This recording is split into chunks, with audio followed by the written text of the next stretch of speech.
पूर्णिमा की चौकस निगाहों के नीचे काली वन गांव डर से जकड़ा हुआ है, क्योंकि ग्रामीण अपने घरों में खुद को बंद कर लेते हैं।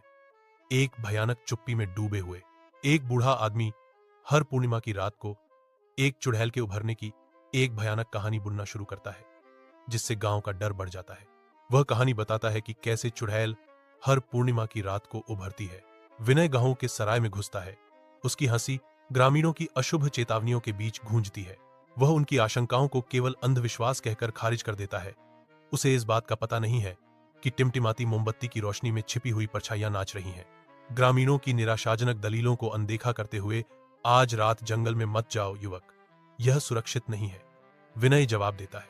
अंधविश्वास बस इतना ही है।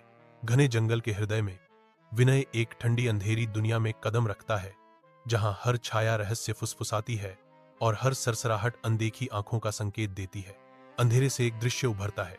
सफेद रंग की एक महिला, जिसकी आंखें एक भयानक लाल चमक से जल रही हैं, जो जंगल के फर्श के ऊपर अस्वाभाविक रूप से सरक रही है।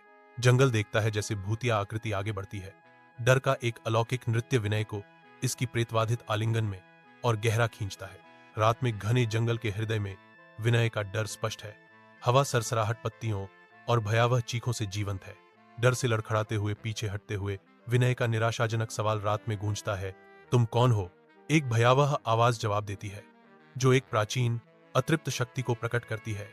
मैं वह भूख हूं जो अब जाग गई है। जंगल के हृदय में ग्रामीणों को एक भयानक खोज मिलती है। विनय का खून से सना स्कार्फ और पेड़ों पर एक हताश संघर्ष के निशान है, जो उसकी गुमशुदगी का एक भयावह प्रमाण है। विनय की नियति के भयानक संकेतों को पहचानते ही ग्रामीणों पर डर की लहर दौड़ जाती है। उन्हें एहसास होता है कि चुड़ैल की दुर्भावना अभी भी मंडरा रही है। गांव वाले चुड़ैल की लगातार उपस्थिति से आतंकित होकर जल्दी से अपने घरों की झूठी सुरक्षा में पीछे हट जाते हैं। कथावाचक भयावह रूप से चेतावनी देता है। यह जानते हुए कि चुड़ैल अभी भी बाहर है, ग्रामीण डर के मारे अपने घरों में लौट जाते हैं।